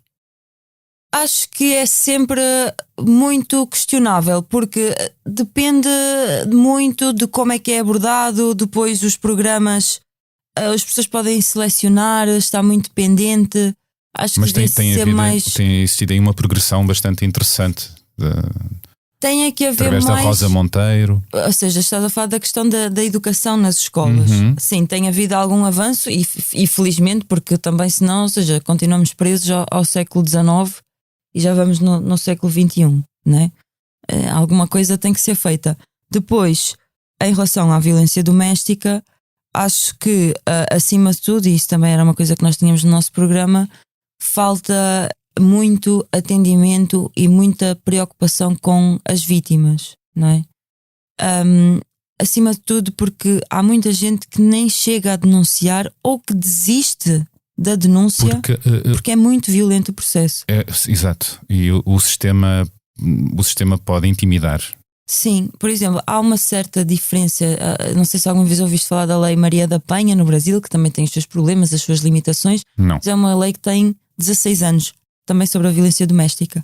E uma das grandes conquistas que essa lei trouxe tem a ver com o facto de nós, enquanto sociedade, vermos a violência doméstica como um problema da nossa sociedade, que nós, enquanto sociedade, temos que resolver e que não está exclusivamente dependente da vítima. Porque hoje em dia, para haver algum tipo de consequência para um crime de violência doméstica, isso está altamente dependente da vítima. Pois, mas já a narrativa de que entre marido e colher deve-se meter a colher, ou entre namorado e namorada deve-se intervir, já começa já há uns bons anos e às vezes os vizinhos chamam. A ser falado, claro. Às vezes porque vizinhos, é um crime público. Mas se o vizinho chama e chega à casa e a mulher que lá está diz que não se passa nada. Pois, porque há a questão da vítima não perceber o que está a passar, também há. Não ou é propriamente a questão da vítima. Pode haver isso ou ter medo Claro, primeiro são pessoas muitas vezes. Olha, e a questão do Bruno também, né, da violência psicológica. Maniatar, manipular. Síndrome de Estocolmo é uma coisa real também e é um tipo deste efeito. Depois são pessoas com muitas vezes parceiros já de muitos anos e a pessoa sabe que se denunciar ele vai parar, pode ter grandes problemas, etc. Não, e até se sente mal. Não, às vezes está em risco a vida. Pronto, e depois há outra questão que é, em alguns casos, a violência doméstica já vai nos pontos em que a própria vítima está dependente financeiramente do agressor. Tu tens 30 anos, à tua volta, na tua geração, observas isto? A violência no namoro, a violência doméstica? Eu conheço casos de violência doméstica em todas as faixas etárias. Pois, e é o que os números indicam. Todas. É o que os números indicam. Mais portanto, velhas, mais novas, da minha idade. Não estamos a caminhar para um melhor lugar. Enquanto pessoas, enquanto gerações. Normalmente diz que as gerações estão a evoluir. Há sempre aquele botado, aquele lugar comum de que as novas gerações têm uma cabeça completamente diferente e já estão muito mais evoluídas. E em parte isso é real, Em mas parte. tudo é dialético no Mas sentido ao mesmo tempo as fazem contradições parte da existem. sociedade e muitas destes preconceitos e olhares enviesados continuam, não é? Sim, porque existe uma grande polarização, não é? A própria questão, e voltando ao que aconteceu ao Parlamento, não é? Que nós vimos a direita a renovar-se, eu digo, não é? Para pior, e a possibilidade Com jovens. e o espaço que também se abre à esquerda para renovar a esquerda, e que eu espero que possamos contribuir para renovar a esquerda para melhor. Mas isso significa que existe uma certa polarização e os jovens são naturalmente inquisitivos, podem depois não tomar propriamente ou podem o espaço. ou podem perpetuar Obviamente. Ou seja, os males das gerações anteriores, quer dizer. a reação dos jovens ao que existe pode sempre ir para um lado ou para o outro. Ou perpetuar, não é? Sim, Que é e eu acho que isso é preocupante. Ou seja, nós hoje vemos isso nas nossas escolas, vemos tantos jovens que na verdade começam a despertar e a ter assim uma compreensão mais avançada, inclusive eu posso dizer, do que é ser humano e com direitos como é opressor o sistema em que nós vivemos. Mas depois temos todo um conjunto de jovens também que expressa uma reação, mas exatamente no polo oposto. Machistas, homofóbicos, transfóbicos, sim, conservadores. Isso existe. Claro, mesmo nas gerações mais jovens. Sabes o que é que existe também? Música neste programa. E eu gostava de saber quais são as músicas da tua vida ou aquelas que andas a ouvir que gostavas de sugerir agora. Ok. Uma das músicas que eu escolhi, que eu ouço bastante, até às vezes para ganhar energia, é a música da Capicua, As Pedras da Calçada. Essa música já a ouvi de 3 maneiras diferentes, na verdade, sim? porque é uma música de 2012 e foi na altura em que eu estava muito ativa, não é? Até no movimento estudantil e como militante, e é uma música que fala muito, corresponde a essa época da geração Arrasca, a essa vontade de conquistar uma vida melhor, de compreender que o sistema em que nós vivemos é realmente injusto e que não tem que ser assim. E não é por isso é que ela diz: e no reality show, quem é o primeiro a sair, e no Portugal Real, quem consegue resistir, quem consegue ver o país a mingar sem fazer nada. E tão atual, não é? Exatamente, eu acho que é o terceiro momento, porque depois ouvi isso de outra maneira quando estava fora, sobretudo quando estava na Alemanha, porque há uma parte da música também em que ela fala de jovens que imigram. Ela diz: somos mais a partir do que a ficar, e basicamente se toda a gente parte, quem é que fica para reconstruir e para lutar por um país melhor? E tu vieste para reconstruir. Exatamente. E lutar por um país melhor, é sim, isso? Sim, muitas vezes na Alemanha ouvi essa música precisamente a pensar: realmente eu estou fora de Portugal, eu faço falta. É preciso ir lá lutar por um país melhor, isso é verdade, e vim também com esse espírito, e hoje em dia ouço numa recuperação e inclusive a campanha trouxe-me essa compreensão, que é o que eu sentia há 10 anos atrás, quando estava a acabar a licenciatura, provavelmente ia ter que emigrar. Eu vejo isso novamente em muita gente de 20, 25 anos, e acho que nós nos estamos a aproximar de um momento semelhante. Vamos ouvir então Capicua, Pedras da Calçada. Reality show, quem é o primeiro a sair, e no Portugal Real, quem consegue resistir, quem consegue ver o país a mingar sem fazer nada, é de fazer atirar as pedras da calçada. Euro Reality show, quem é o primeiro a sair, e no Portugal Real, quem consegue resistir, quem consegue ver o país a mingar sem fazer nada, é de fazer atirar as pedras da calçada. Não somos a mão no charro, nem a boca atrás do jarro de cerveja. Somos a gente que deseja outra coisa, esta foi outro pois, outra força. Muito bem, maravilha. O que é que podemos ouvir mais? Também outra música que me acompanha bastante é a da Elsa Soares, e ela faleceu, vai fazer um mês, A Mulher do Fim do Mundo. Maravilhosa música, maravilhosa intérprete, cantora, artista. E só descobri muito recentemente. A Elsa? Não é a Elsa, mas que ela nasceu no dia 23 de junho como eu, que eu não fazia ideia. Sim. Mas é uma música que eu gosto muito, e que acho que é muito forte e tem uma mistura de dor e de superação, e gostava que todas as mulheres se sentissem mulheres do fim do mundo também. Exato. Porque não porque deseje dor a essas mulheres, essa parte de sofrer, mas porque sei que ele existe, é inevitável no mundo em que nós vivemos, enquanto mulher, em algum momento, ter tido alguma experiência, lá está, com algum tipo de opressão machista, etc. Queres dizer, portanto, que é importante todas e todos perceberem o que é ser uma mulher do fim do mundo? Sim, que eu traduzo isso na capacidade de lutar pela emancipação da própria mulher. Neste caso, uma mulher negra, que ainda é outra camada, que não é? ainda é outra camada, exatamente. Mulher, negra e pobre. Exatamente. São essas camadas que estão na letra de Elza Soares. Vamos ouvir Elza Soares, Mulher do Fim do Mundo. Meu choro não é nada nem de carnaval, é lágrima de samba na ponta dos pés. A multidão avança como um vendaval, me joga na avenida que não sei qual é.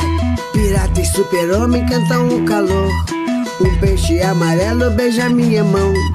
As asas de um anjo soltas pelo chão, na chuva de confetes deixo a minha dor. Na avenida deixei lá a pele preta e a minha voz.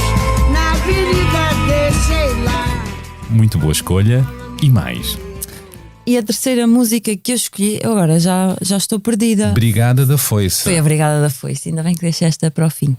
A última música da Brigada da Foice é uma música muito recente, gravada em terras de Covas do Barroso, e é uma música de resistência das populações e de ativistas também de fora do Barroso. Populações da exploração mineira, não é? Contra a exploração mineira, neste caso em particular da savana, mas que são uma voz, digamos assim, que representa o conjunto das populações que hoje em dia lutam contra a exploração mineira e contra este plano de megaprojetos do governo que é profundamente injusto e que vai destruir o modo de vida de centenas ou milhares de pessoas que vivem nessas populações, mas na verdade que vai afetar todo o nosso país, porque vai não só afetar a agricultura como um bem escasso como a água, como nós temos visto. A letra,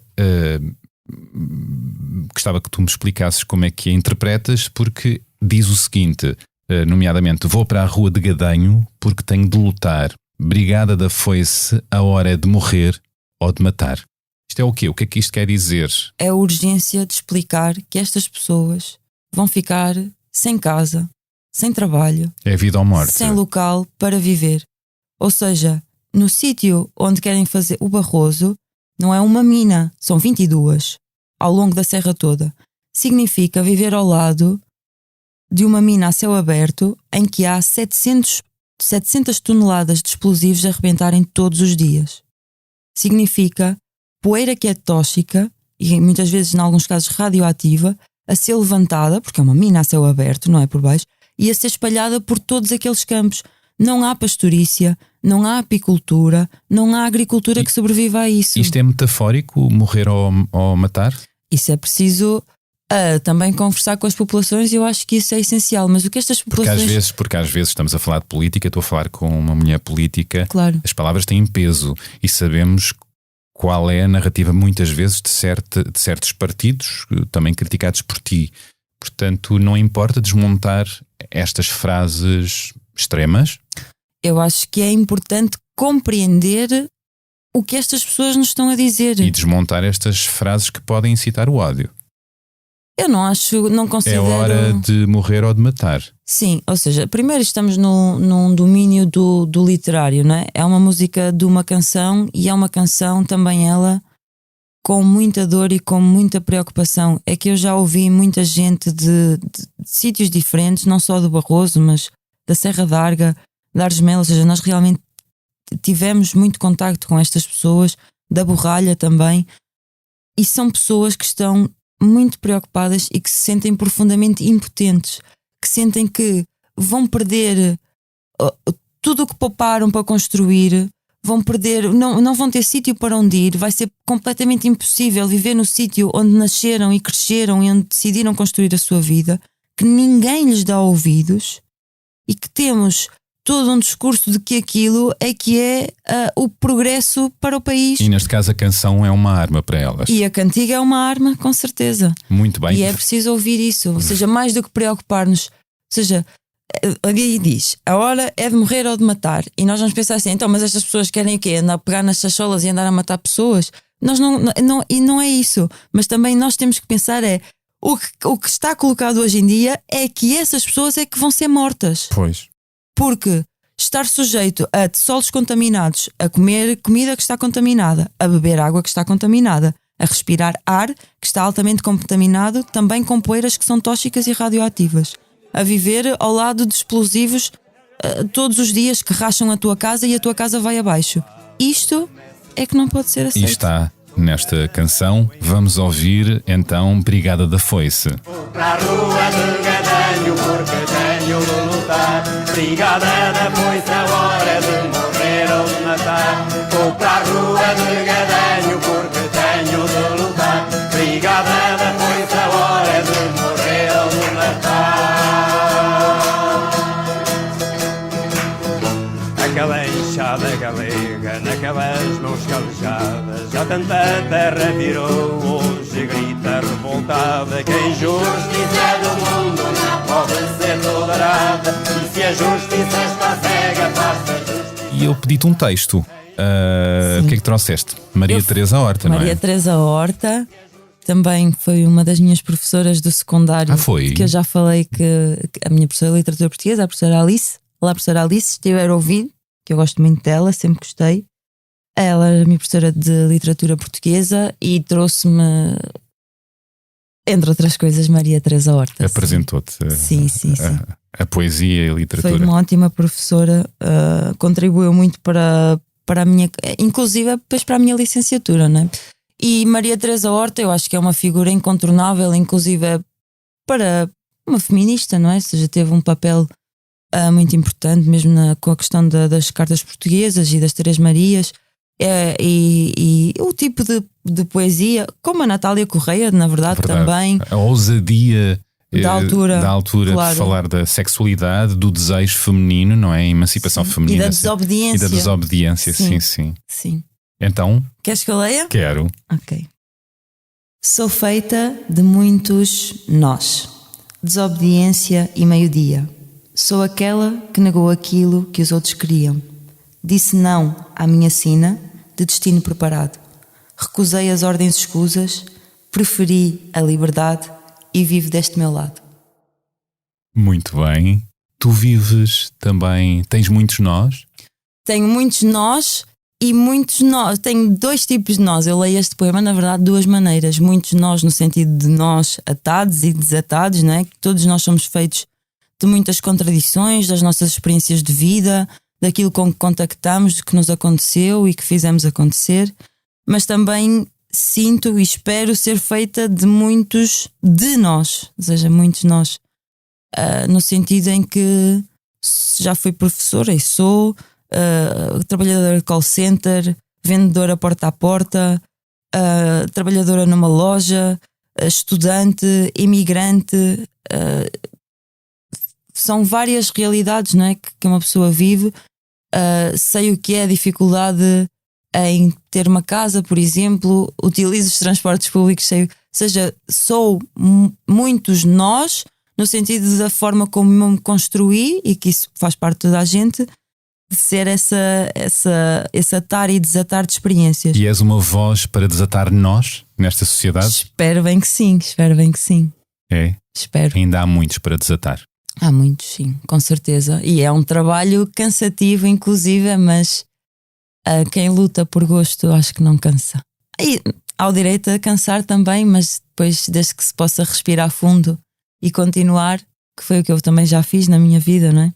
Falando de respirar fundo, o que é que te faz respirar fundo fora da política? Que hobbies? Olha, faz-me respirar fundo, pegar na minha cadela que é a Área, ir para Monsanto e largá-la e vamos as duas pelo meio de Monsanto a passear. Isso faz-me respirar fundo. Faz-me respirar fundo só ouvir música. Eu adoro só estar a ouvir música. Gosto muito e apazigua-me. Contaste-me que tocas guitarra? Sim, tocar guitarra faz-me respirar fundo, mas às vezes também provoca o contrário, porque como eu não pratico o que seria desejável, depois gostaria de ter mais capacidades que o que tenho, e às vezes é frustrante, não é? É muito frustrante. Eu já ensinei português para estrangeiros, há um paralelismo entre a dificuldade em aprender uma língua e um instrumento, comparado em ser como adulto ou quando és criança, né? Quando és criança tens muito mais resistência à frustração, aos exercícios repetitivos, e isso influencia e aprendes mais facilmente. E capacidade de aprender. Tu és afinada? Eu vou dizer que não, que é por se eu disser que sim, depois vais-me obrigar a ter que provar isso. Eu acho que não sou. É assim, a minha mãe diz que eu tenho muitas qualidades e cantar não é uma delas. Mas és afinada, pelo que eu estou a perceber. O que é que costumas cantar? O que é que tu costumas trautear? Eu, por acaso, gosto muito de assobiar, mais do que trautear. Depois canto, obviamente, em minha casa, sozinha. Que canções é que sabes de cor que costumas trautear? Olha, Zé Mário Branco está sempre presente, é quase, às vezes sinto que é um alter ego meu. Capicua também ouço muito, porque muitas vezes ela está a cantar e eu sinto que podia ser a minha voz. Eu vou pedir-te para trauteares um bocadinho ao microfone, ao Zé Mário Branco ou Capicua, o que te surgir. Ok. Ouve o que eu te digo, eu vou-te contar um segredo. É muito lucrativo que o mundo tenha medo. Medo da gripe são mais uns medicamentos. Vem outra estirpe reforçar os dividendos. Medo da crise e do crime, como já vimos no filme. Medo de ti, de mim, medo dos tempos. Medo que seja tarde, medo que seja cedo. E medo de assustar-me se me apontares o dedo. Uau! Pode ser? Pode ser. Ok. Capicua, o que é que achaste? Capicua. Ai meu Deus, desculpa, Capicua, muito respeito. Não te quero assassinar a música, ok? A vida tem sido boa para ti? A vida tem sido boa para mim. Acho que a vida tem sido para mim como para a maior parte das pessoas, que é boa e má. A vida no mundo em que nós vivemos, eu acho que é uma montanha russa. E com muitos altos e baixos. Mas eu acho que isso é geral e também por isso que hoje em dia se fala, e ainda bem, tanto de saúde mental e da necessidade de termos mais atenção a isso, porque lá está, ou seja, há momentos muito bons e nós vivemos em sociedade e temos amigos, temos família, temos sempre momentos de alegria, mas também há muita tensão no ritmo rápido com que nós vivemos. Muitas vezes eu sinto isso, né? A incerteza de como é que eu vou chegar ao fim do mês. Ainda vives nessa incerteza? Ainda vivo nessa incerteza, sim. Já estive mais longe, mais perto, mas isso é é uma constante que eu vejo em mim e na maior parte das pessoas que eu conheço que são da minha idade, um bocadinho mais velhas, um bocadinho mais novas. Com dificuldade de pagar as contas? Sim, com dificuldade em pagar as contas. Sair de casa dos pais. Em saber quanto tempo é que vão conseguir ter aquele emprego. Sem serem mandadas embora, em saber onde é que vai ser a próxima casa, onde é que vão conseguir arranjar ou não a próxima casa. Eu vivo numa cave. Tenho uma janela ao meu quarto, mas é um sítio onde tem pouca luz. Mas em Lisboa é praticamente impossível ter um sítio melhor do que aquele e é a renda que eu consigo pagar. É o melhor para uma pessoa viver num sítio assim? Obviamente que não. Não é o ideal. Não é o ideal ter que ir para o trabalho e tens que ir de transportes públicos, mas depois o autocarro está cheio ou faltou o autocarro e passou o próximo, porque também há um grande investimento nos transportes públicos. Tudo isso sufoca. Sentes na pele estas dificuldades todas? Sinto o sufoco. O sufoco existe e é real, e é por isso que me custa tanto quando eu ouço a esquerda só, digamos, uma expressão muito moderna dos jovens hoje em dia, a passar pano ao que o governo PS faz, porque eu vejo todos os dias em mim e nos meus amigos, conheço os meus amigos que já estão melhor e que estão pior, ou seja, também em como se sentem, na angústia que existe, mesmo com pessoas que eu conheço que já têm 40 anos, que já têm filhos, que têm uma família para sustentar, às vezes famílias monoparentais, e que não têm uma perspectiva muito melhor do que a minha, ou de pessoas um bocadinho mais novas do que eu, que são precárias, que são altamente exploradas, que trabalham nos mais diversos sítios, por exemplo, call centers, supermercados, etc., tendo estudado, inclusive, são pessoas formadas que, mais uma vez, essencialmente, existe algum problema em ser trabalhador num supermercado ou num call center? Não existe problema nenhum, os trabalhos são todos trabalhos dignos, são trabalhos necessários. O que é indigno é uma pessoa ter que trabalhar, olha, no caso dos call centers é extremamente desgastante, devia ser uma profissão de desgaste rápido. É muito difícil, não é qualquer pessoa que tem estofo para trabalhar num call center. Pois. Mas recebe-se o salário mínimo a trabalhar lá 8, 10 anos se for preciso. O primeiro trabalho que tive no call center, o meu contrato era de 15 em 15 dias. E eu tinha colegas que já estavam lá há 4, 5 anos, que tinham filhos para sustentar e que trabalhavam com contratos de 15 em 15 dias. Esta é uma realidade em Portugal também, não é? Isso é problemático. E não tem que ser assim. E é uma das portas mais próximas, não é? De quem precisa de trabalho, não é? E é isso que permite que haja e que justifica que haja um descontentamento.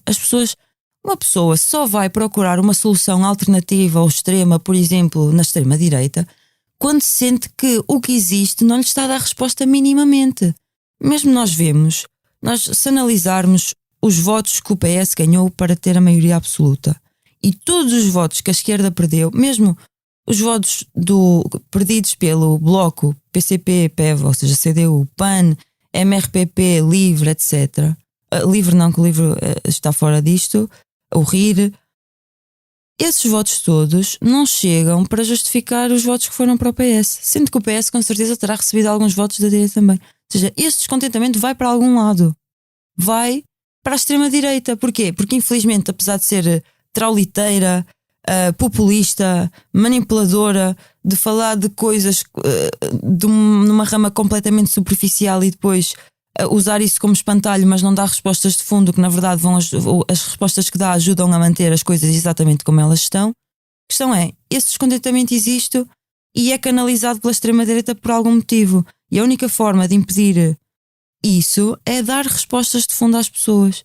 E nós achamos que é preciso construir uma alternativa que lute por essas respostas de fundo. E é por isso que também construímos o MAS, não é? Como sabes, este podcast chama-se A Beleza das Pequenas Coisas. A que pequenas coisas do dia-a-dia atribuis interesse, beleza e dedicas mais tempo e atenção? Gosto muito, e já acho que já sabes, né? Gosto muito do spoiler, gosto muito do café. Gosto muito de uma coisa que aprendi aqui em Lisboa, que é quando de repente as pessoas que estão no carro na estrada ligam as 4 piscas para agradecer. Sabes? Isso deixa-me feliz. Como assim? Pois, é que eu acho que fazem mais isso no Porto do que em Lisboa. Pois. Eu aprendi esse hábito mais. Conta-me tudo. Isso pode acontecer como? Em que circunstância? Por exemplo, tu vais no teu carro na autoestrada. Eu não conduzo. Ok, vais ao meu lado. Eu vou a conduzir e tu vais ao meu lado, ok? E nós queremos sair na autoestrada para algum lado e há uma certa fila. E há pessoas que fazem manobras extremamente agressivas para se conseguirem lá enfiar.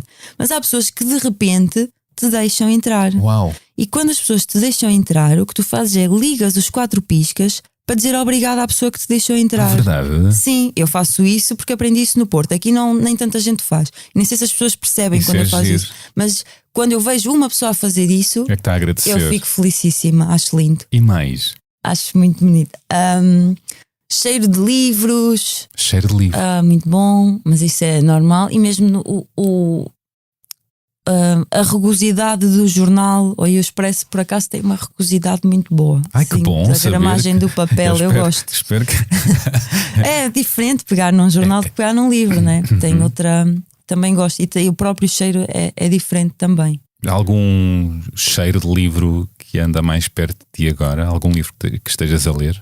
Neste momento estou em pausa, ou seja, neste momento tenho lido muito mais notícias e mais artigos, tudo online, porque estes últimos 2 meses e meio foram Pois, claro. muito intensos e obviamente que dar entrevistas e fazer não é, algum tipo de posicionamento público, mesmo durante a campanha, isso exige redes sociais, estar constantemente atenta. Andar com adereços na canela, isto ocupa, não é? Não, e pensar nessas coisas também. O que é que nós vamos fazer? Porque o marketing é importante para passar mensagens, claro. Que é uma coisa que nós normalmente, eu acho que desvalorizamos erradamente, mas tem o seu impacto, não é? Eu acho que foi importante nós também termos ações de campanha que eram um bocadinho diferentes, um bocadinho fora da caixa para conseguir chamar a atenção. Não é? Verdade. Estás a ver alguma série, alguma coisa no final? Tenho dos teus curiosidade, eu gosto muito de ver séries. Mais uma vez, nos últimos 2 meses e meio, infelizmente, tive muita dificuldade em ver. Eu ainda não vi Squid Game, por exemplo. Queria ver. Pois. E eu ainda não vi. Pois, isso é um fenómeno. Eu não fui aí. Ainda não foste aí? Não sei se irei. Não sabes porquê, Porque, já agora? Bom, enfim. Quando é hype já não vale a pena. Não só. Eu fiquei com alguma curiosidade.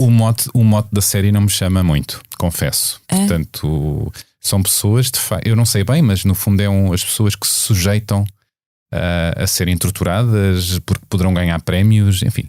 Isto existe. Pois é, mas é muito predatório, não é? Eu não é um retrato cru, mas é uma crítica ou não?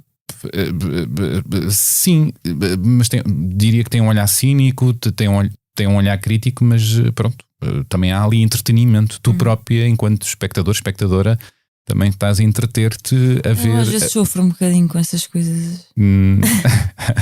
Mas sim, pronto, é uma hipótese. Mas assim, uma série que é boa e que eu revisito porque são episódios curtos de 20 minutos e porque é cómica. E acho que é uma boa série, é o The Good Place, que boa. é uma série filosófica, mas disfarçada e que me faz rir muito. Obrigado por esta conversa. Como é que te sentiste? Senti-me bem, acho que foi ok. Não sei se me desviei demasiado do que querias, mas é bom esta desarrumação, é quando eu gosto mais. Sim, fomos, às vezes circulamos em espiral e voltamos ao ponto. Acho que foi bem, não é? Sim, também já agora gostaste. Foi tão bom para ti como para mim. Sim. E terminou assim este episódio com a política Renata Câmara, e espero que tenham gostado deste nosso circular. E sim, digam coisas, manifestem-se, escrevam, mandem postais, não é? Pequenas coisas. Tweets, repartilhem, passem a palavra. Procurem-nos nas redes sociais ou enviem um e-mail para abelezadas-pequenas-coisas@empresa.pt. Como sabem, o genérico deste programa é uma maravilhosa criação da Joana Espadinha. Já ouviste? Gostaste? Parabéns, Joana. Parabéns, Joana, é verdade, boa. Com a mistura de João Firmino, vocalista dos Cassete Pirata, e a edição áudio deste podcast é do João Luís Amorim. E pronto, é tudo por agora. Volto para a semana com mais uma pessoa convidada. Até lá, já sabem, pratiquem a empatia e boas conversas.